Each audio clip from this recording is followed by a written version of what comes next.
welcome to the Match Report, hosted, of course, by Free Midfield. Coach, what's going on, bro? I have no idea what happened there. You've messed up the flow. What's going on? You're playing the music. I know it's been a week, but bro, you got to get it. I'm sorry, man. I'm sorry, man. Damn. Disgraceful, Kojo. Disgraceful. Yeah.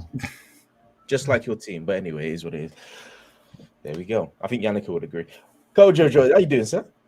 No, don't shout me after doing that, bro.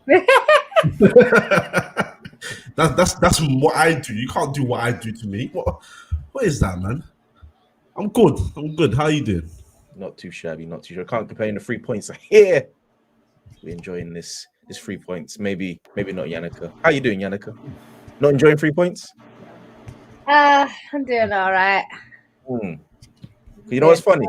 Last time you came in with such smoke because your team were flying high, and now look at you. You were flying high, and now that was right in the middle of our 12 wins in a row, isn't it? Yeah. You know what? To be fair, like it's crazy with City because it's like we've lost the game and it feels like the end of the world. But we've literally the last time we lost the game before yesterday or whatever it was October against Crystal Palace. So it's like it's a long time ago, but it's just it's what it is. Oh, okay. So I'm just trying to shove it away, shove it in the corner. That defeat. All right, then we'll get into that later. Jack joins us. How you doing, sir? Yeah, thanks for having me on again. It's been a while. Smiles again. Yeah, so yeah. Smiles again. You never smile, bro. What's going on? Well, you know why. You know why, KO. You know why. But I just want to say one thing. Yeah, Twitter, suck your mum, innit? Bag me again. They bagged me again. Twice. That's the second time. Second account. I did nothing wrong. But hey. This Twitter lifestyle, man. You can't post videos. What's going on? Can't post videos. Can't post images. It's crazy. Rich. What's happening? How you doing, bro? I'm good, but just disappointed. We just play well and don't pick up 3 points. That's just sums up our season. You know, it's man. It is what it is. I'm liking the energy. I'm liking the disappointment because that's the energy we're going to go into with this podcast. There's going to be a lot of negativity, especially in that corner right there. We love it. We love to see it. We love to see it. Crystal Palace 0, Chelsea 1. Now, Rich, you said you played well.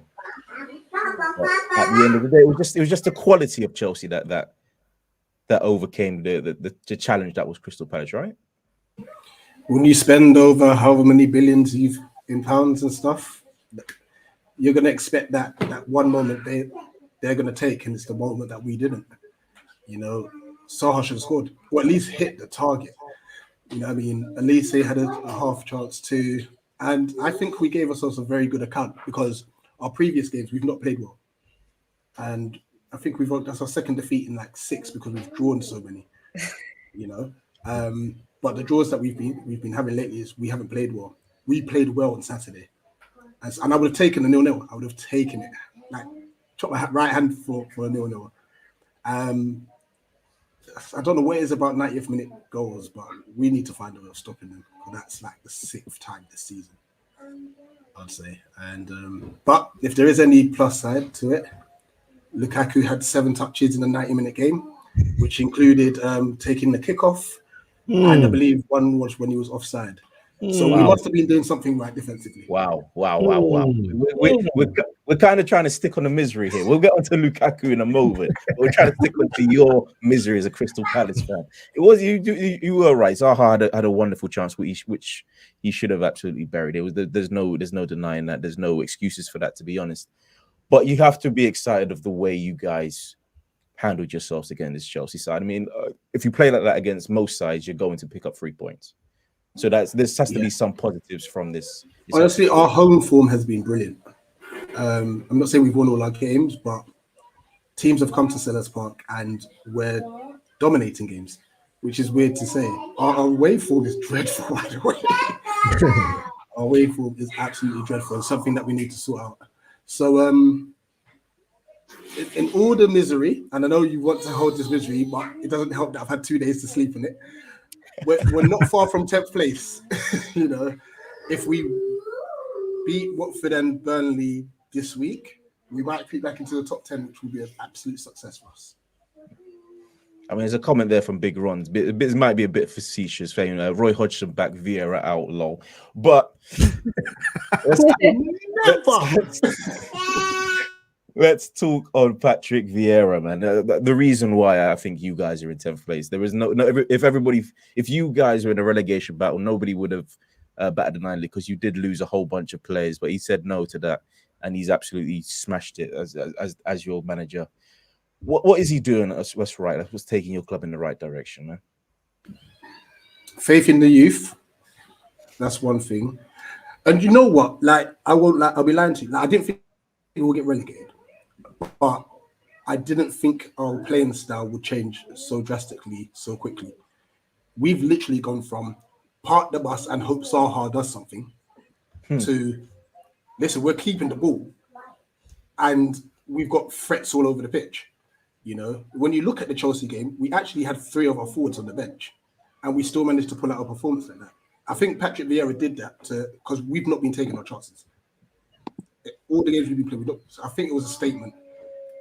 Didn't work because we didn't take our chances again, but I think it's a kick up the backside to our forwards, because if we take the chances, I've said it, like the amount of disappointing draws we've had and stuff, we could be 8th. Or even 7th, and it sounds crazy, but it's the truth. That's my little one. When this ring light goes on, she knows Daddy's on live.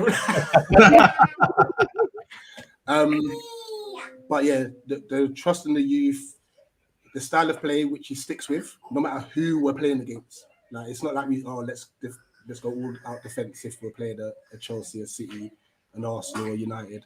We're still playing. And next season's is big test, because this season was always a transition.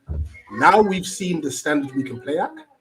Can we push top 10, like guaranteed? Can we push a conference league space? You know what I mean? And hopefully we do well, because I don't want him to lose his job. You know, the Premier League is vicious. It is vicious. I mean, is there any player that you'd say you'd be disappointed by this season? I mean, Zaha's not exactly been, in terms of numbers, hasn't been the greatest. Your strikers, or Odson Edouard, hasn't hit the ground running, you would say. I mean, he had a great start, but apart from that, it's been pretty much flat. Is there anybody that's disappointed this season, or is it just the fact that you're 10th, pushing upwards, that just it's water off a duck's back? No, absolutely. I think it is. I guess with our front line especially, and this is it's not a criticism, but it's just an observation. I don't think we've played the same front line like 2, 3, 4, 5 games running. You know, it's always changing. And as much as it's good in the sense of that we've got squad depth now, you don't get that cohesion up front. In midfield and defense, we've been fine. It's kind of been consistent, so we know who we're playing, but up top we don't. So I think that plays a part in it. I don't know if I could say Jordan, I am disappointed in him, because that's what I expect. You know? And as a Ghanaian, like, I was hoping that we stayed in at AFCON longer so we could be away from the club for longer. Oh, no. But listen, I mean, let me not even go into Ghana, because I'm hoping Chris Hughton's signed and sealed now, because listen, we need our diaspora to improve, because if Nigeria went to batter us if we don't. But so Jordan Ayew, Jeffrey Schlupp, I'd say, is a disappointment. He's come into the middle of the park when Maka got injured, and he just hasn't cut it. And I know he can play left back and left wing, but we've just got better players there. So I think those will be the two, I would say. Yeah. We got the misery out the way. I know Coach is desperate to mention a certain Belgian striker, so I'm going to let you have the floor, Kojo. Have the floor. Well, so obviously I'm not the kind of person that's tell you I told you so, innit? But no, on a serious note, 7 touches in 90 minutes is an absolute horror show. let's just call it what it is, bro. That's embarrassing. I don't care. I heard what was it? Alan, I think it was Alan Shearer, Ian Wright, and Gary Lineker trying to give it like a, yes, it was poor, but as a striker, you'd be hoping for him to get the ball more into feet. And so I'm like, well, there's nothing he does on the football pitch in terms of movement that even invites him trying to get touches. He wasn't doing that against Crystal Palace. That's the be all and end all of that. So yes, as a striker, you're hoping that the team kind of plays to your strengths. You're the £100 million signing. You're supposed to be the man. You're supposed to be the goal scorer. But if you're not getting in the positions to get into, to get those touches and hopefully get shots off, it's not going to happen for you. They highlighted a chance where I think it was Ziyech had the ball on the right, and Lukaku just didn't make a run into the box, and they took it as if you know the ball's not going in, why would you make that run? For me, it's like, well, if you make that run, I will forgive you for making that. Yeah. If they don't cross the ball in, I'm like, well, why are you not crossing the ball in? The fact that you're not, as a number 9, busting that gut, as they say, to get into that area and say, I want to finish this chance off, that means I have to look at you and say, well, you're the striker. Why are you not in the prime position to try and get chances? Why are you not looking to make these runs? And that for me is the be on end all. And that's why I've always said on podcasts, I sympathize with strikers that make runs. You make runs while players are not trying to find you. There is no application or effort rather to try a pass. Even if you don't pull it off as a creator, if you try to make the pass, I can forgive you. Same thing as a striker. If you make those runs, but the creator's not trying to find you, that's not your fault. You're doing your best to get into goal scoring positions. And he didn't do that. And that's why he got 7 touches and 1 them from kickoff. That's poor. That is poor. Since the interview, 6 games, no goals, no assists, 6 shots on target.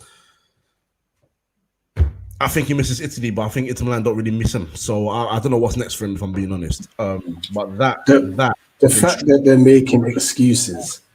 Let's break down these numbers, and we're not including kickoff here. Yeah, go on. 6 other touches. That's 1 touch every 15 minutes. Yeah, also, or less than that. So that is terrible. and it's against Palace. If it was against Man City, I could like, all right, I get that because Man City keep the ball very well and stuff. Even then, he had more against City. He had more touches against us. It wasn't many, but I couldn't believe it when I saw this. I was like, 7 touches, and one of them was kickoff. So clearly, you don't want the ball because if I was to play and I'm not touching the ball, I'm dropping to the fence. Just give me a touch because you can't get any rhythm into a game without touching the football. Like that's not nah. But that's the thing though, because like there are games in every team where your strikers not getting much, or like even your attackers are not getting much because you're being dominated. Whatever it is, you're having a bad game, the passing's not great, whatever it is. But it's like it's your job to maybe drop a little bit deeper to get the ball. Like I've seen Aguero, and Aguero is not the most. He's not the most likely to kind of run in the midfield and do stuff, but I've seen him in games where he's not getting any action, dropping deeper, passing the ball off to like a David Silva, and then getting back up front so David Silva can pass it back and then he can score. Do you know what I mean? So it's like, I don't know, like for him, it's not worked at Chelsea. Chelsea, they were saying they were creating chances and they needed someone to finish them chances off. That's what they said. They got Lukaku to finish them chances off.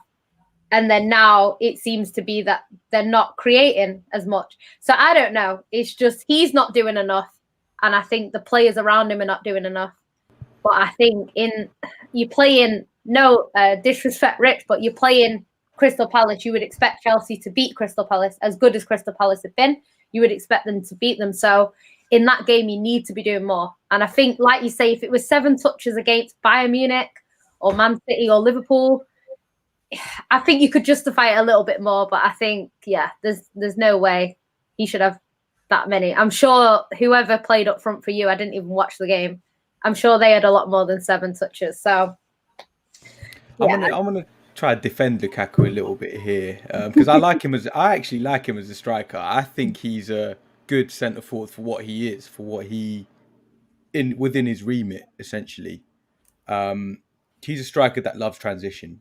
He is a striker that thrives off playing on the break in transition. You have more space. He's dangerous because he can be like a steam train at times, but he's really good at finding. Even though there is there's going to be spaces. He's good at finding those when there are gaps. At least when there aren't any gaps, he can't create space for himself. He's not that kind of striker, but he has attributes as a top striker. And I think when he came to Chelsea, I don't know what kind of assurances he was given by the manager, by the club itself, but clearly he must have been told that there will be adaptations to their style of play. Because last season they weren't playing like that. Last season they were doing just fine under Tuchel without a striker, without him. Obviously they needed goals, but they needed to adapt their style of play to get those goals. They haven't done that. So to be fair to him, it hasn't worked out. And I think someone as articulate and as smart as Lukaku, he's a man that speaks 6 languages. He speaks very well in all of them, I think. And, he's clearly a very educated person as well. And for someone of that level of education, you'd think he'd be a bit wise to the decision he made to come into Chelsea. And it's quite, it's a bit of a weird transfer in that sense. It's one of those things, though. I'm also going to try and defend him. They were creating chances from the right wing backs and the left wing backs. I mean, Ben Chilwell last season and Reece James were creating most of their chances, and they just haven't been there this season. You can also argue that Hakim Ziyech is probably one of the best creators in the league, but he hasn't also hit the lights either. He's done fairly decently in recent weeks, but through the previous start of the season, not that well. So, you got to give him chances, man. You got to find him in these places. I understand not making runs, and understand the 7 touches are very bad. It doesn't look well, and the stats after the interview also are just that's shocking. Like zero shots on goal. So maybe it might be a confidence thing. Maybe he was a bit overconfident, and he came to Chelsea thinking he was the guy, he was the man, and it was going to thrive. He was going to bring Chelsea back to win the league. And it just hasn't worked. So maybe it's about confidence. He's just lacking some. He doesn't feel at home or as welcome at Chelsea as he thought he might be. Maybe then. I mean, you could be right. Let me try and not be as harsh as I was earlier, because when I saw those stats, my head was all over the place. Like, I have not been his biggest fan, obviously, but that's not something I expected from Lukaku, because that's a record in Premier League history for 90 minutes. To be fair, it's one game. It is one game. It has to happen. I imagine Aubameyang's probably had close to that many touches in game. Probably, to be fair. We didn't create that many chances when he was there. But I just think, look, if we obviously summarize his whole time since he's been back, obviously he started off pretty well and then he just sort of fell off in terms of form, wasn't getting the goals, but also wasn't contributing in other areas. And I think that's what is most alarming, because Lukaku genuinely has probably, for all the strikers in the Premier League, has the best physical attributes to just destroy any defender if he wants to. We don't like to talk about power and pace too much, but he has that in abundance, and there's not many defenders in football that can match him strength for strength and pace for pace. So, when someone has all that ability and on top of that has the talent to top it up and back it up, it's disappointing to see how his form is, has sort of just fallen off a cliff after those first, 5-6 games back at Chelsea. So, look, he obviously did very well in the Club World Cup as well. He scored, I think, in the semi-final and the final of those games. So yeah, he did. Yeah. So he obviously found some level of some form there. Maybe it's a confidence thing. Maybe you're right. Maybe it's a thing of maybe, let's say, next game he even bags a hat trick. That would be obviously a huge confidence boost to him. Let's see how he goes next. I mean, again, my one bogey thing for him is that he's just not done it in big games. But maybe you can count the Club World Cup as a big game, so that could be one thing for him as well. Let's just see where he goes next. But right now, if I was a Chelsea fan, personally, my confidence would be absolutely done with him as the number 9. I just don't. I don't see where he goes. Let's ask that question to you guys here. Let's go to Rich first. £100 million. Is it? I mean, it's only one season, but is it wasted? Has it been wasted? Absolutely wasted. And I think him coming out and saying what he did, twerking for Inter Milan. And you know what? Roman is a gunman. I'm surprised he didn't say, "Listen, you're gone." You know what I mean? The thing is, Chelsea are in a position where they could just replace him regardless, just like that. So it's going to be water for ducks back. Let him go back to Inter Milan next season if they can afford him, and they'll move on. They'll find someone.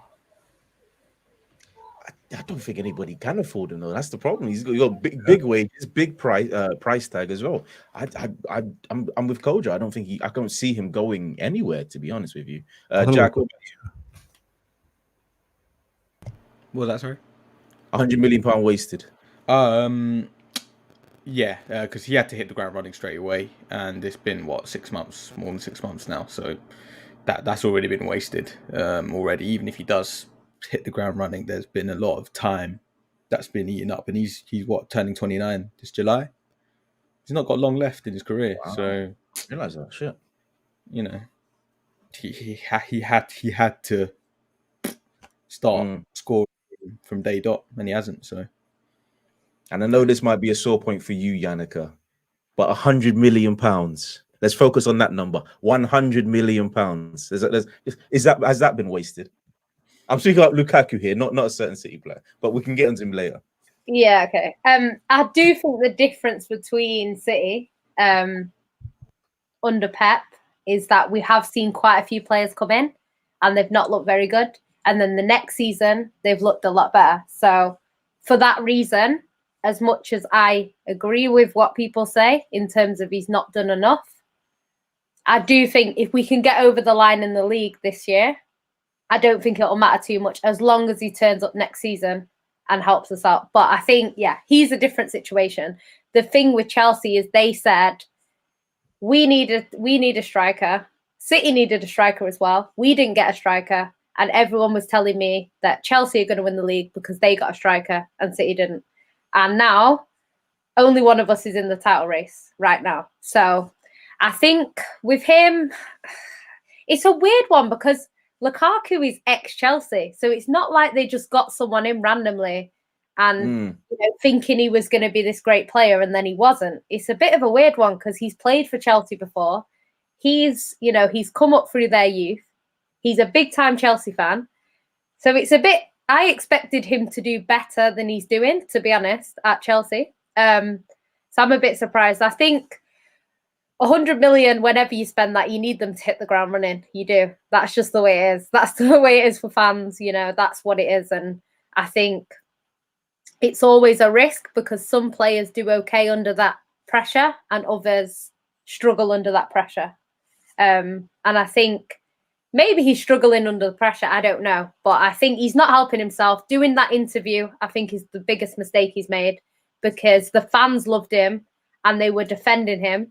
And the minute he did that, the fans turned against him as well. So now, anytime he doesn't play well, they're against him. He even scored in that cup to win them that Super Cup. And people just don't even care because it's like, well, you're not doing what you need to do in the league. So it depends. Maybe they'll forgive him. If he scores like a winner in the Champions League to take him through to the next round, I think people might start forgiving him. But he's going to have to do something like that. He's going to have to win them the Champions League or the Carabao Cup or the FA Cup, I think, to even get people off his back. So I don't know. I don't know if it's wasted money yet because obviously they could go and win the league next season. He could get 30 goals. We don't know. But I think it's one of them where they're going to be regretting it at the moment anyway. So we'll see. Let's move on to the big game of the weekend. Arsenal 2. No, only joking. Manchester City 2. Tottenham Hotspur 3. Goals, of course, from Harry Kane, Dejan Kulusevski, Gundogan, and Riyad Mahrez scored a penalty as well. Boy, oh boy. City. We'll start there because Jack just needs to revel in his happiness.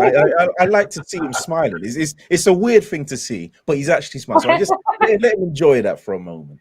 But Jan, we'll come to you first. It's not been a decent. It's not been a good few weeks for City, has it, man? You've been sort of collapsing. Do you know what it is with City? This is the weirdest season for City because there's just been a little bit of everything in it. So we started okay, and then we had a period where we looked like we couldn't score, and that was when we lost, when we drew to Southampton and we lost to Crystal Palace. We didn't look like, I said after the Palace game, we could have played all night. We wouldn't have scored, Same with Southampton. So we had them 2 games there, back to back, which we just didn't look like scoring. And that was after the 5-0 Arsenal, 5-0 Norwich. So we were scoring for fun. Then all of a sudden we couldn't score.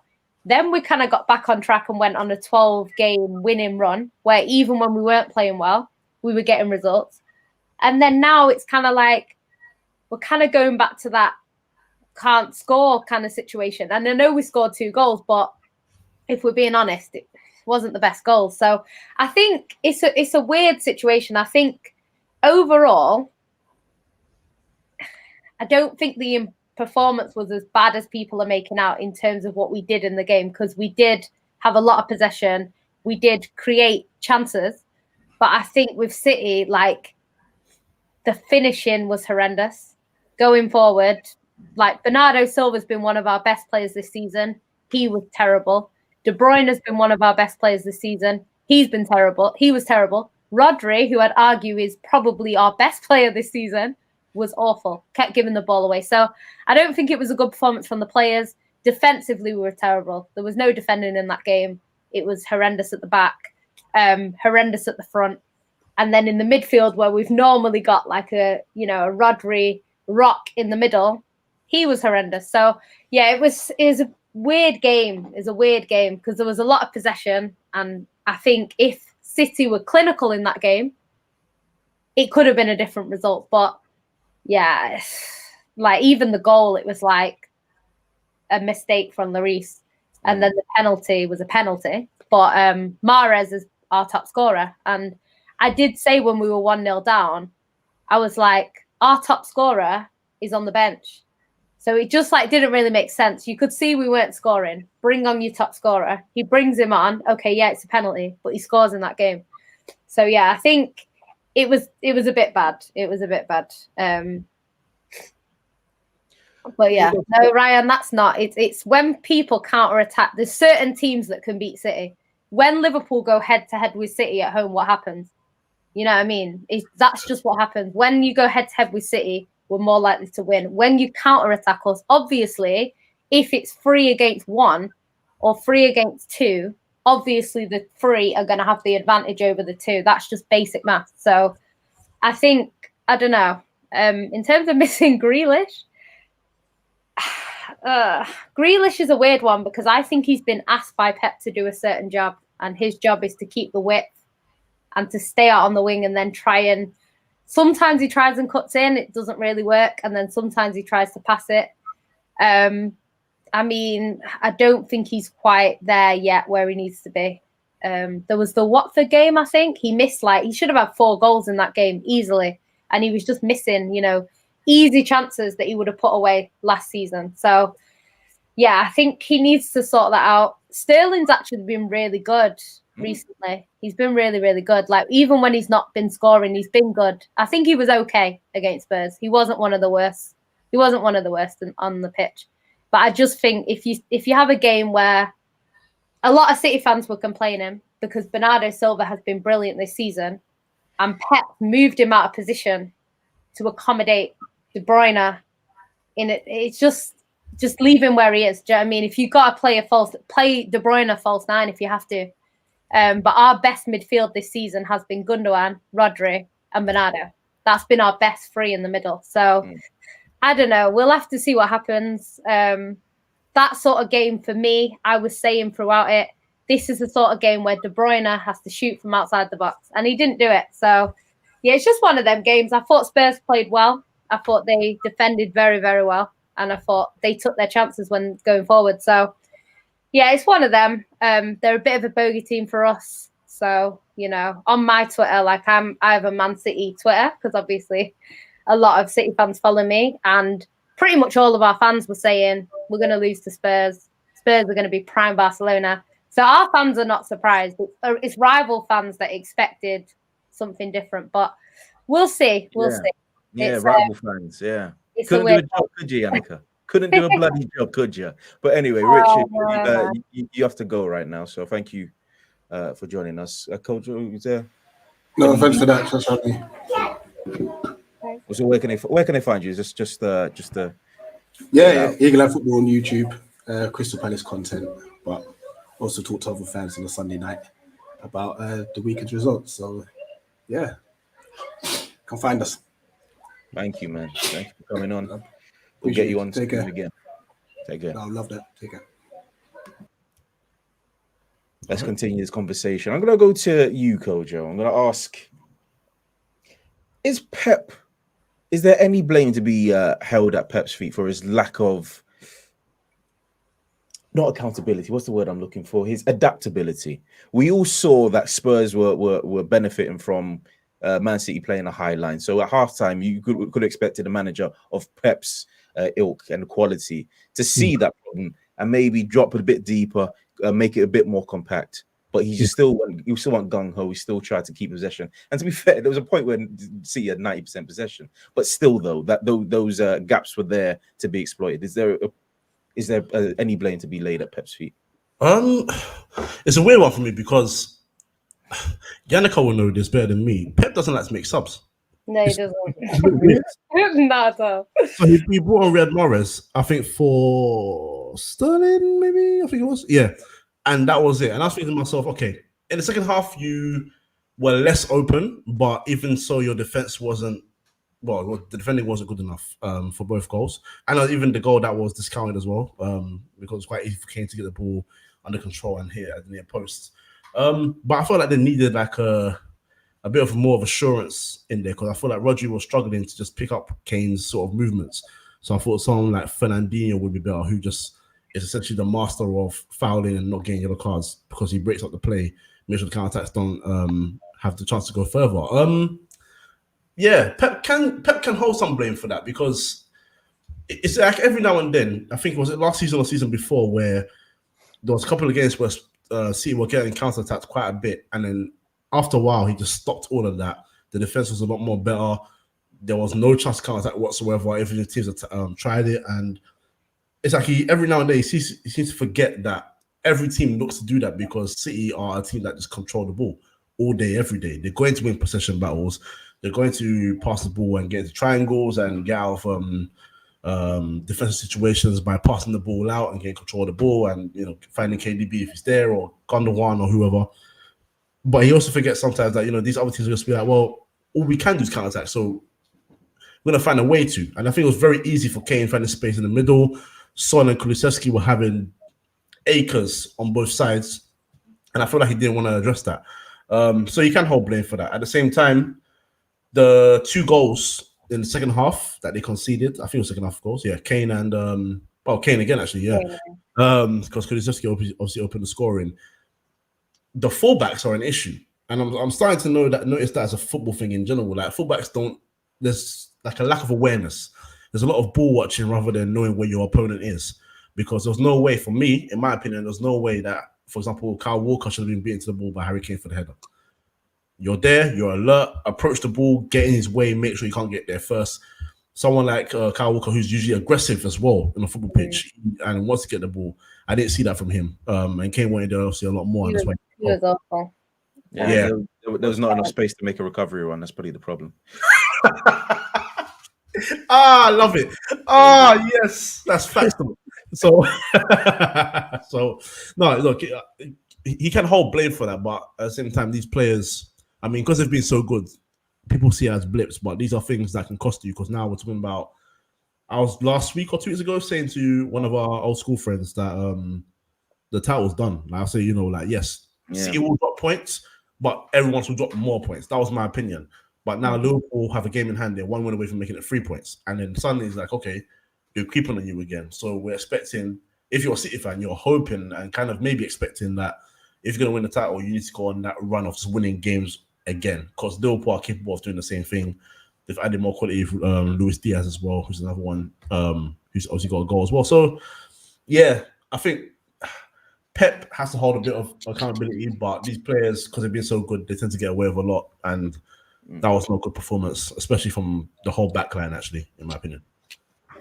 Squeaky bum time, Yannicka? He's still a bit. Like I said, you were on smoke, but now it's maybe a bit of humbling as me. Do you know what? Right, I am like always dead negative, and everyone gets on to me like, "You never say City are going to win the league. You're clearly going to win the league," and I'm just like, I always say, until it's mathematically impossible for anyone else to win it, the league ain't won. But I think what I did say about City is it's an interesting one. If we didn't have to play Liverpool, it would actually be worse. Like a lot of people are saying, oh, well, you've got to play them. But that's actually better in a way, because if we were to fuck up massively, say we lose our next 2 games, right?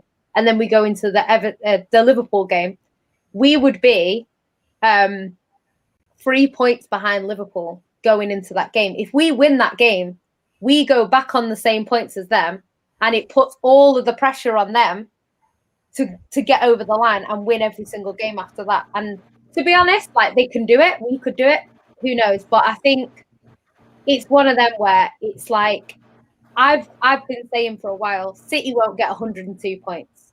Now we can only get 99. We still won't get 99. 99 points is a lot of points. We're not going to get that. Liverpool probably won't get 96. It's just the way it is. So I think it'll be the early 90s. I think that's what will win it. So it just depends on how many Liverpool drop. If they drop 3 to us, that means they can only get 93. So that means that we can then afford to drop 6 points, you know. So it just depends on what happens. But I think with City, what we need to make sure we don't do is drop more points before Liverpool drop points. Because I think if we put it into their hands, we'll give them the momentum. And they should go on and win it from then. So I think, I don't know, it's going to be a close battle.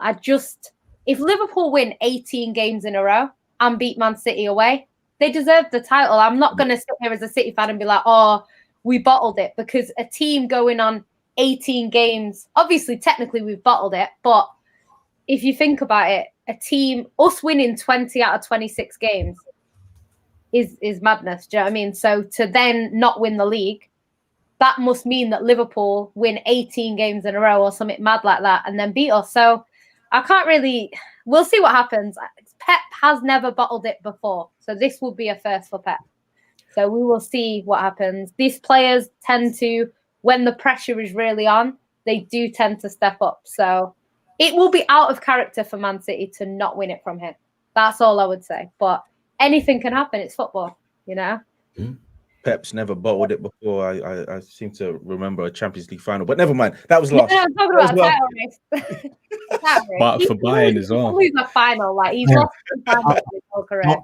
I was thinking it. I was just like, no, let me just shut up. Let me just shut up, man. Yeah, let's talk about Champions League finals then, if you want to talk about Pep. Oh, what are the Champions League finals that he's won? That's okay. What are they, Cahill? Can you remember the 2 that he won? Who was that against? Yeah. Wow. You know what? Don't come for Pep, man. Don't come for Pep. Hey, No, I've seen my team win it, so I'm good. You can do your Pep. That's why I kept quiet, because that was the next that was the conversation marker. I've never seen you ever won, blah blah blah. But anyway, another team that's never won the Champions League. Jack, how you doing, sir? Yeah. But no, man. Let's get this out the way. Conte masterclass, yes or no? Oh yeah, I mean, look at the players we had compared to them. If that's not a masterclass, then I don't know what it is. But I will say this though, I think everyone pretty much, apart from Sessegnon, had an 8 out of 10 and above that game. I think Jan is right. Your midfield played awfully, and I think we made them play awfully. I think Bentancur and Højbjerg has been crap for an entire 13 months now. He chose to turn up today, but he has been crap. But him and Bentancur absolutely they are disruptors. That's sort of half their. Well, it's definitely most of Højbjerg's role, but it's definitely half of Bentancur's role as well. They ran that midfield ragged in terms of off the ball. Their off the ball running, their off the ball performance generally, and the quick release from Bentancur absolutely was.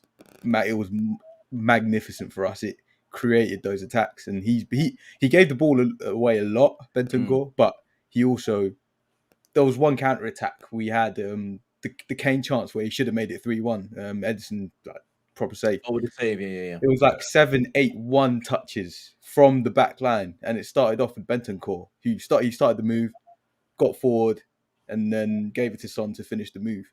And we were just excellent in that central part. We just nullified every little bit of space that City wanted to find, and having a back three as well massively helped. I think Romero, best defender on the pitch by far. Romero was sublime, absolutely sublime, and that's the level of performance we expect to see from him. Copa America final, he was sublime as well. It was sort of that level of performance he had. Eric Dyer, he had a good game as well. He was good. He was I'm not. good. Give him his praise, man. Don't do that. You gave it for me, so it's all right. I don't have to say it. Even Benjamin as well. Actually, Ben Davis. I'll say his name. He's got his naming rights back. Ben Davis was brilliant. His quick release off the ball as well, and playing out the back in transition, excellent. And Chicken Royale even defended, like going forward, horrible, right? Going forward, he is trash, right? But you know, there were a few attacks we had early in the first half where he should have just released it to Kulu or to Kane early on, and he just took his time on the ball. City got back, but defensively didn't put a foot wrong at all. So I'll give my praise to Chicken Royale. Sessegnon, yeah. Sessegnon, I've got a lot to say about him, but not now ain't the time. But overall, wait for next week, right? Next week. 3-0 lost to Burnley. Verkhorst masterclass. Yeah, and obviously the attack. And we played like we had a front three, like a proper front three on Saturday. And I was at the game, so I kept a close eye on Kulu. And honestly, the guy, he can play in the middle. He can operate out wide. And it's such a good thing to have because you can switch formations. You can play either a 3-4-1-2 or 3-4-3, and that transition is so important mid-game to change between both formations. And yeah, I think he was hugging that touchline so well. He was excellent, operating there, cutting. The deliveries were quality. I mean, it was finally good to see someone outside of Kane and Son with an end product. And if he can, we're not asking for like a world-class player on the right-hand side. We just want someone competent who can, when, in decent positions, can actually provide. And Kulusevski did that brilliantly. But also his defensive shape. He got back every time. He stopped Sterling. He stopped Bernardo, even Foden. He was on job, and he was probably the reason why Chicken Royale had a good game as well. He was actually on point. Like, he was... But I'm only calling him that because I forgot his name. I actually forgot what his actual name is. Emerson Royale. Emerson Royale. But yeah, Kulusevski, excellent. And it's finally good to see some signings who are actually competent. But one thing I will say, Antonio Conte, masterclass. Absolute masterclass. And we were just singing it all the way. Antonio. Oh, mate. Absolutely love it. What a night. Best away day I've ever been to. Absolutely. But we can't not talk about the main player, the main man, Mr. Number 9, Harry Kane. As much as a masterclass from him as it was from Antonio Conte. I mean, he had an absolutely brilliant game. Was it 1 assist, 2 very, very good tidy goals? He should have had a hat trick. But you take 2 goals away from home, don't you, man? Yeah, 2 goals out of 3 chances. That's the kind of ratio you expect from him, and he delivered. And I mean, even the VAR, the goal that was ruled out as well, it was a tidy finish as well there at the near post. But he was absolutely unplayable. The best thing about it was because he was dropping deep. Diaz and Laporte were scared to drop with him. They were absolutely shitting it, and the midfielders didn't have to deal with him either because, I don't know what it was. Rodri failed to sort of cancel those spaces out, and it should have been the midfield responsibility to stop him, and he had a bit more time than he expected because City were so far forward, and that allowed him to do his bread and butter. Left foot ball through to Son, balls out wide to Kulusevski. He was bullying that defense and bullying, and that right at the end when he bullied Kyle Walker as well. suck him as well. Kyle Walker. Anyway, but yeah, the way he bullied him in the air right at the end, it was magnificent. It was quality to see, and it's just good to see him back.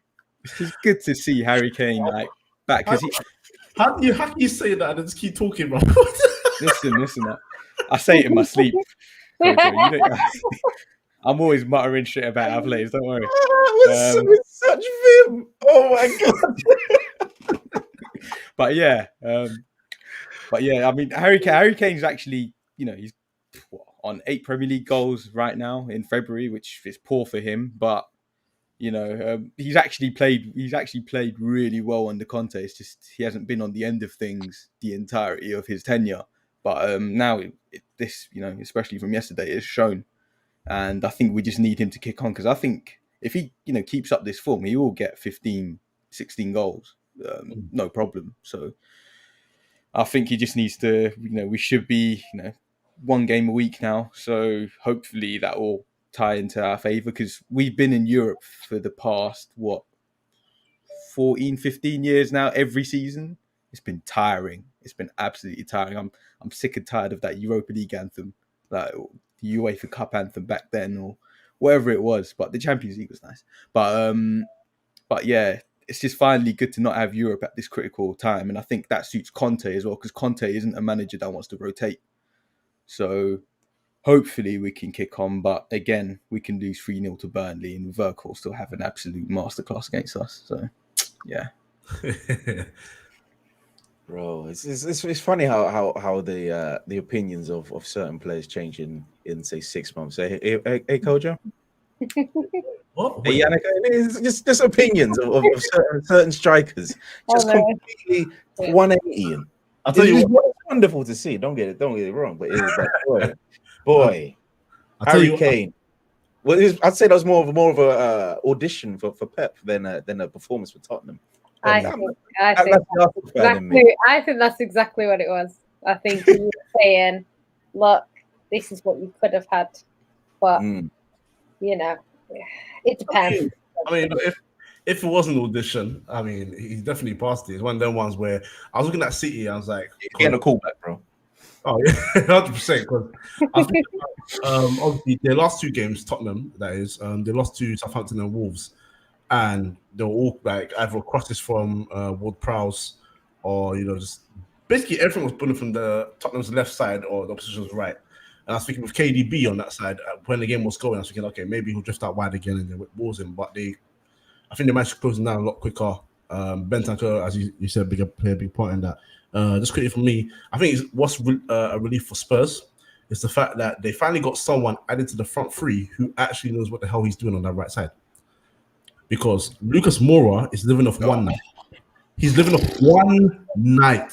Bonehead. What? Bonehead. One night he's living off. And Bergwijn. It was a great night. It was a great night. Oh, it was a phenomenal night. It was a phenomenal night.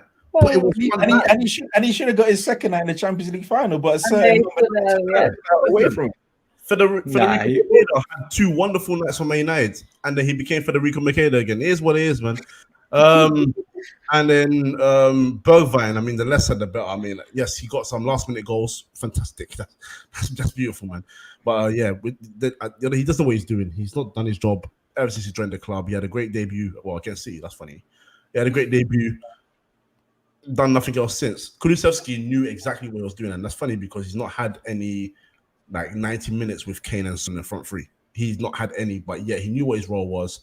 He applied it to perfection. He hugged the line when he needed to. He was inside when he needed to be. He timed runs perfectly. He was always in line with Son. When Son was going, you saw Kulusevski on the other side going as well, and vice versa. So when Kane dropped in, it finally made sense why Kane was dropping into midfield, because he had 2 players outside of him that knew what the hell they were doing, and it made his job a lot more easier.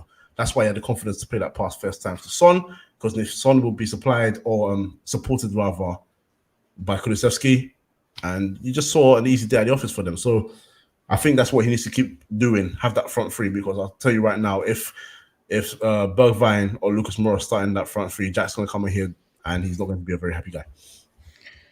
I've come in and not been a happy guy with them playing. So yeah, you've seen it before. It'll just be a repeat. It's always nice to see somebody smile. So I'm actually happy for you, Jack, because you're usually fucking miserable. So I'm glad you're enjoying your football right now, man. I'm enjoying it while it lasts. Well, yeah, you got to take the rough with the smooth. Sunday things. It's still about rough with the smooth. Arsenal 2, Brentford 1.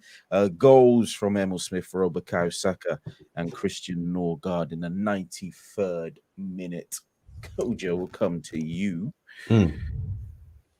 I mean, is there a conspiracy against Arsenal when it comes to referees? I'm asking everybody that. So that's a blank. I'm only joking. No, that's not a question I'm going to ask. They were horrible fucking decisions. Jesus Christ.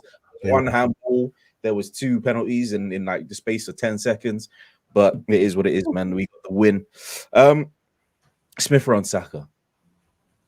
Are they going to keep this up to the end of the season and get Arsenal over the line? What line are we talking about? Top 4? Champions League line, big man. It's a tough one. They have the ability to. I'll say that for free. Because I think they've got a good chemistry about them too. They seem to know where each person is going. I think now someone like Partey is now starting to get a bit into his groove a little bit more. So when he's driving the ball forward, man, I was like, when you drive, it's like pass. Yeah, I know. Pass the fucking ball, man. I was watching him. I was like, okay, where you passing it, bro? Partey, he's there. Saka's there. Pass the ball, and he passed it. He even passed it a little bit late, if I'm being honest. It was very late. Yeah, Saka had a lot to do, but Saka had the quality to finish it off. Yeah. But it's good because it means that he has the confidence now back in his game to sort of like get the ball moving forward, join the attacks in the right times, and his passing was fine. It's just the delaying of it that wasn't making people happy. But other than that, it still led to a goal, so there's not much to complain about. Those two are starting to show really, really good form. I think Saka, his end product for me was a bit of an issue to his finishing, because I think his finish is a bit erratic. But if he can continue to finish like that, that'd be good. Smith Rowe got 10 goals now this season, which is very good, considering he came from a loan in the Championship last year, and Huddersfield, coming to the first team. I think it's a major improvement on both their sides that they're starting to show now. So whether they can get you over the line, again, I don't know, because it seems like everyone now is starting to get their everything in line, everything in check, starting to get their wins. But then it comes down to the point of facing each other. You got the North London derby coming up. I believe Man United come to the Emirates rather than for them that fixture as well. And then got fixtures in between. So it'll be interesting to see what they do, because those are the games that matters. All the games matters, but those ones where you're playing the rivals that are within your vicinity, trying to challenge for the same spot, that is the game that matters. So as much as we're praising Kane, Son, and Kulusevski earlier today, if they have a stinker in the North London derby, it means Jack. You know what I'm saying? So let's see what those two can do. But it's been a good season for them both, for sure. And even if they don't get Arsenal over the line, I don't think they'll have a part to play in the blame game, if you want to call it like that.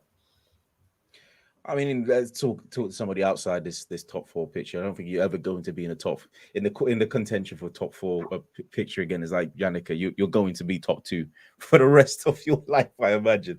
But we'll get top 4 this season, to be honest. What's that? I think we'll get top 4 this season. No, you know what I mean. We'll just scrape it. We'll just scrape it. We just scrape it. No, I'll completely out the picture. But who's got the most quality? Who's going to be the one to go over that top 4 line? United. I'll go both West Ham or Manchester, Spurs or Arsenal. And I know you like Arsenal, so just remember that. Just remember that. It's a difficult one, because it's like when I actually watch the games and you watch Man United, like they don't particularly look good. Like, no offense, Kojo, but they don't particularly look good. I think Arsenal, they put themselves in a really, really good position, because if Arsenal win both of their games in hand, they actually are 2 points behind Chelsea. So that's crazy, because that means Chelsea can't drop another point for the rest of the season if Arsenal match their results, So it's interesting. I think. Do you play Chelsea? I don't know if you play Chelsea. We do, yeah. We So We that lost sort them. of We game. played them away. We played them away though. Okay, so that sort of game would be key if you go 2 points behind them because you could actually go ahead of them. So yeah, it's a bit crazy. I think Arsenal are in the best position right now, but we know with football you can be in one position one week and then a week later you lose 2 games and you're back in the mix for 7th and 8th. So I think we'll have to see. Wolves look strong this season. They're not conceding many goals. So I think West Ham, they're not picking up the points they need to against the teams they're playing. If they're losing to your Liverpools, your Cities, like even the other competitors like your Arsenals and stuff like that, I think you could kind of give them a bit of a blind, but they're losing to teams that they should be easily beaten. So I don't think West Ham will do it as much as I like West Ham. I don't think they'll do it. Spurs have got a good chance, but I think them 2 losses in a row, if they'd have won them, they'd be in a much, much, much better position. So I think it's going to go to the end. The North London derby is absolutely massive because whoever wins that is probably the one that will make the top 4 just based on it being a 6-pointer. So yeah, I'd say right now, I would say Arsenal. I did predict at the start of the season, Arsenal, and I got laughed at, but I do think Arsenal have a good chance, but it just depends on what you do in your next games because you've got Wolves at home. That's not an easy game. Then I think what was the next one? Let me see. I had it somewhere. Your next game after that is Watford away, which you should be winning that game, even though Watford are fighting for their lives at the moment. You should be winning that game. Then you've got Leicester. Leicester are shocking this season, so you can win that one. Then you've got Liverpool. So it's one of them. And then Aston Villa away, which is winnable. So if you win every game but the Liverpool one, which is possible, you might even have got top 4 by then because if you think how many games are left, it's just you'll go into that derby. You could be quite clear of Tottenham in that derby. So yeah, I think we'll just have to see what happens. But I would, if I had to put any money on now, I'd put it on Arsenal. But we know what Man United are like. We know they can get results when they need to get results. So yeah, hopefully we beat Man United to do you a favour and to do ourselves a favour. But it's at the Etihad, so it's one of them. I don't know. It's weird. It's weird because we have a really good record at the Etihad. It doesn't make any sense. It doesn't. I think it's just the way, because I always say this about City. Like, we have certain teams where their style of football troubles us, and that's Tottenham. It's Man United under Ollie anyway, and under Ollie was the worst. And Crystal Palace. Them 3 teams, and Wolves, to be fair, Wolves is another one. Them 4 teams, I would say, we struggle against them. So it's not like it's a one-off and we get beat every season, whether we win, lose, or draw. We struggle. So yeah, I don't know. We've got some hard games coming up. This is why I'm saying City will not get 99 points. We will not get 99 points because there's no way we're going to win every single game. We'll go to you, Jack, for Liverpool 3, Norwich City 1, Sadio Mane, Mo Salah, and Luis Diaz on the score sheet. Is that's the question? That's I think, yeah, and you should say a little bit. I think having Salah coming back and Salah and Mane coming back, and I think Salah had a bit of a blip, but I think he's on his way to firing on all cylinders again. And if that happens, and then when your front 3 are all bagging, listen, today's game is about front 3s, man. And if your front 3s are bagging like that, it's gonna be dangerous. And yeah, I think with them, I didn't watch the game, but with them, it's in their hands, the title. It's in Man City's hands, it's in Liverpool's hands. So could go either way. But if Liverpool, take precedent from the Saturday's game, from what they've been doing, what Klopp's done to Pep before in the past, they take precedent with that, then they could easily trouble you at the Etihad. So it's exciting. Yeah, it is. It's just. I I'm just mean, glad it's back. I'm just glad it's back. If we're going off what's happened previously, then City haven't lost to Liverpool at the Etihad since 2015 in the league. So it's a long time, but obviously 7 years can always change. So yeah, it's going to be, I think that game is going to be the difference, because even if we lose 2 games before it, or we lose 2 games for the rest of the season, if we win that game, it'll go down to goal difference. So it's just one of them. I think we need to not drop points before it and then win it and then see where we are at that point. But yeah, I think if we lose another game and we go on the same point, it then is in, well, I don't know. If you're at home, is it in your, I don't know. Either way, we can both win it. It's one of them. We'll see what happens. Usually in a 2-horse race like this, City do tend to win, but we like being the chasing team and putting the pressure on and overtaking. Whereas this time it's the opposite. So it's how we deal with that. I don't know. It's going to be interesting. It's actually an exciting league this year. Everything is exciting. It's exciting all over. Normally there's like a title race, which is a bit dead. And then there's like a relegation battle, which is a bit dead. And then the middle is just a load of teams. But this year, it's like every position is like a fight. It's good. It's good. You know, if I had to choose, if you said to me, City are 100% going to win the league, how would you want to win it? I would love to like win it in the last minute again on the last day. Like, I'd love that.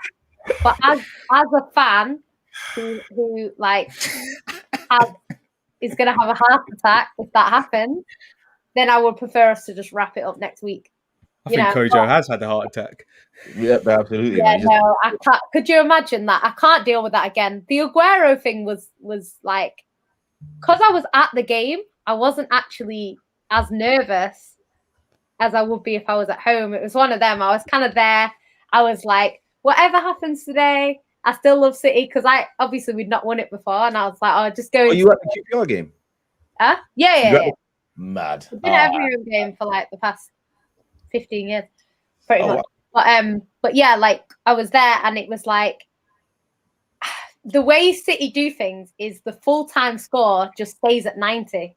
So there's no extra time. You can't see how long you've got left. And wow. I remember thinking when we went 2-1, I was like, we've bottled it. We got to 90 minutes. I was like, I cannot believe this.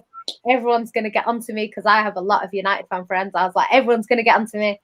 And my dad was sat there. My dad was really calm. And he was like, don't worry, we've got time.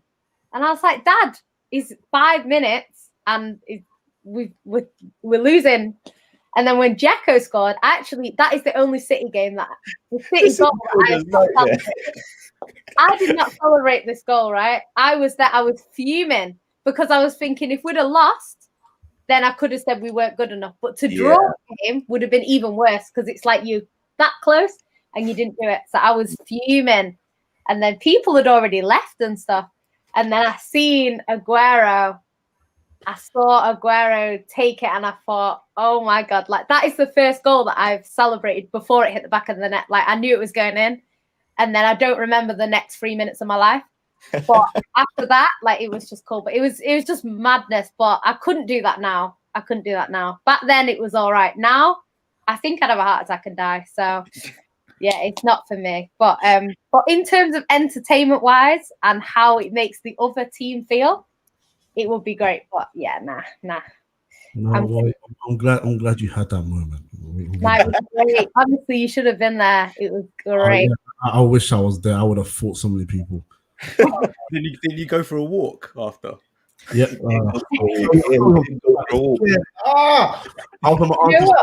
My sister's husband came with us, right? He's an Arsenal fan. And he, like, literally every time I take him to football, City win. We don't draw, we don't lose, we win. And I sent him, you know, when we played Barcelona years ago, I sent him to that game. We won 3-1. We'd never beaten Barcelona before. We went there. So I'm like, you know what? If we get to a Champions League final again, he is coming with me. I'm taking him. I don't care how much it costs. He's coming, because, yeah, his record for City is like 100% win. So You see those records? I used to have one of those records. Then Arsenal played Monaco and we got absolutely battered. And yeah, so those records die. But anyway, let's focus back on the Premier League 2022. Manchester United 4, Leeds United 2. Kojo, I know you're in your feelings right now. You're reminiscing a certain negative memory. It's because our days were they were just not the same. They were very different days. We were celebrating in the stadium. Jack was recalling the moment where I left my auntie's house and I walked essentially 7 miles home in pouring rain with no care in the world. It sounds like a bad movie, but that's literally what happened. Usher Raymond song, bro. And I didn't even take shortcuts. I walked the whole damn road. Let's go. But yeah, man, let's get that game. Let's get it up. So goals from Harry Maguire, Bruno Fernandes, Moreno, Rafinha, Fred, and Anthony Elanga. Now, there was a comment, I can't remember who it was from, but it was essentially just shock at the way Harry Maguire celebrates his goals. Like he does the most. It's just the most in that celebration. That knee slide, it's like he's been doing it for donkey's years. Like oh man. To be fair to him, he did the knee slide because there's a kid called River. I forget the disease that he has. I don't want to be misquoted on it. Oh, okay. The kid asked him to do a knee slide, so he said, "All right, cool. If I do score, I will do a knee slide." And flipping out, he scored a header, which again shocked the hell out of me. But then again, when you saw Leeds defending, it's not so shocking. It's the thing about Leeds, man. It's like they had you in the palm of their hands, like 2 goals in a minute to get the game back to level, and then boom, they just capitulate. They let Fred score. The last goal he scored, I think that was against Palace, actually. That banger. Yes. But bro, man, it's like they just let you guys in. It's so easy for you. Well, I think I'll start with Leeds because our Leeds fans that were supposed to get on, unfortunately, her laptop is just doing a mazza, so she can't come on. So I'll try and represent her the best way I can. Me and you have been saying it, Cahill. You know, we admire teams that play a brand of football that people like to watch, but there also has to be a bit of steel about it. There has to be a bit of a plan B where you can say, okay, you know what, we just need to shop a little bit. And you know, we're not talking about 90 minutes of defensive stability. We're talking about just trying to apply 2 minutes of calm. In 2 minutes rather of calm. You know, you've brought the game back into 2-2. So Man United and especially the second goal, because it went to VAR for a foul. The goal was ahead, so it was given. So you know ahead of time that okay, if this goal is given, Man United are going to be angry. They're going to be annoyed. They're going to be a bit more aggressive. So now we're at home. We've got the fans behind us. Let's try and calm things down, get the fans behind us even more, and then try and create more attacks and get at them. Leeds don't do that. Leeds only know one style of playing, whether it's 0-0 or 6-0. They know one style of playing. That's the be all and end all of that, and that's their downfall. That's why they keep conceding silly goals against all these teams. Harry Maguire's header, easy, far too easy. Don't know where Melia was going. Jack Harrison was looking at the sky. I don't know if you saw like a UFO or something, but he definitely wasn't looking at the football. And Harry Maguire just literally barged him ahead the ball in. Second goal was Bruno Fernandes. To be fair, the one guy I've been screaming at for centre back, Lindelof, took the ball forward, excellent dribble, a bit of a 1-2, Sancho, then played it back to him. Beautiful dinking. It was going to be Bruno Fernandes or Ronaldo, whoever gets there first, and it was Bruno first, so that's an easy goal. Now, as much as I was criticising Leeds defending, now, Man United, right, and I was talking about, Kyle Walker earlier, see Man United fullbacks, and there's 2 in particular that I keep talking about on this damn podcast every single time, right? The first goal, cross that went into the back of the net. Maybe the hair should reacted better. Positioning should be a bit better, but I won't get into it too tough. Went in 2-1. But Aaron Wan-Bissaka and Luke Shaw, time and time again, are sleeping. Firstly, I'm going to say this right now. Wan-Bissaka is not the best one-on-one defender in the Premier League. Kill that myth right now because he's always beaten. This guy had Daniel James one-on-one and kept on backing up into his box. And I was just like, how much further do you want to understand? He's a fast player. if you got in, you could trip him up on all that. But how much further do you want to be in your box before you recognize, oh my goodness, I need to make a challenge here? Far too easy for him. And then Luke Shaw just found sleeping again. No awareness of the ball being crossed into the far post. It was easy. But then they do the same in reverse also. Aaron Wan-Bissaka's positioning is all over the place. He's never aware of what's around him. So that's a problem in itself. I scream for Dalot, not because Dalot's a better defender, because he's not, but just because I see him being better for the way Rangnick wanted to play football rather than, any other aspects. And the same for Telles as well. I think he just suits the football better. Not that he's a better defensive player, but he suits the team better. And I think we can see less stupid goals with those two at fullbacks. So that was a problem for me. But again, we went back in 3-2 Fred, who I was screaming at the TV when I saw Pogba, who had a good game, coming off for Fred. I was going mental in this house. I was going mental. Many expletives were thrown.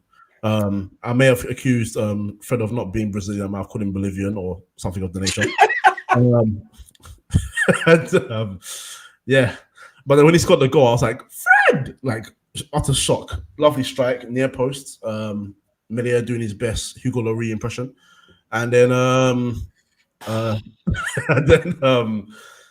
Elanga, who I was happy for, because obviously when they're celebrating the third goal, he had something thrown at him. I wasn't sure what object it was. Yeah. Something thrown at him. These fans continued to taunt him. So the fact that he got the goal, I managed to shush them as well. And then his knee side was beautiful as well, actually. So yeah, no, I'm satisfied. I'm satisfied because we have been dropping points in winning positions or from winning positions every single time. And I thought it was going to be rinse and repeat again. Southampton and Aston Villa, and I forget who the other one was as well. So I was thinking, Burnley. So I was thinking, here we go again. But we managed to get the 3 points in a game that is always fiery, always aggressive. McTominay should be sent off, but that is Haggis Matt Holland for you. So there you go. Haggis Matt Holland.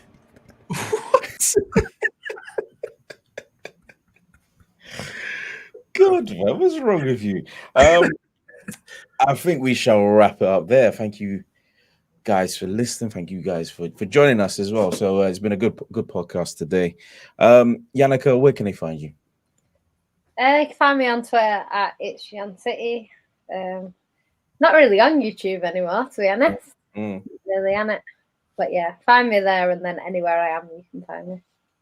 Jack, where can they find you? You can't find me anymore because those bloody monkeys at Twitter bagged me. Do you know what they bagged me for as well? I didn't violate any rules, right? All I did was basically Michael Dawson was training with the under 10 or teaching the playing with the under 10s, right? And all I did was I hope he's not teaching them how to defend, and I got bagged for that. What?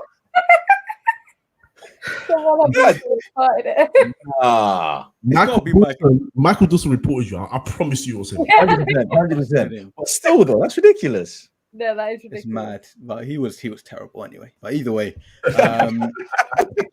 yeah, follow us. New Spurs Order.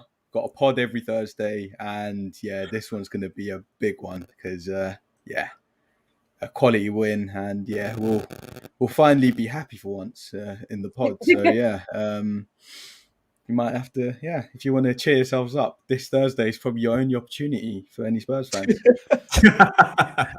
There we go. Kojo, where can they find us?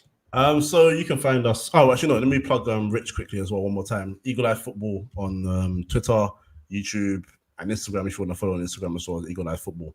So Crystal Palace stuff, and of course any other club that he talks about. I think all Premier League games on a Sunday evening on YouTube as well. So there you go. You can find us here, YouTube Free Midfield Podcast. You can find us on all the audios, Free Midfield. That is your SoundCloud, your Spotify, your Apple Podcasts, and of course your socials, Free Midfield again. The number 3, that is Twitter, Instagram, TikTok, and Twitch. Free Midfield. This has been another episode of The Match Report. Good night.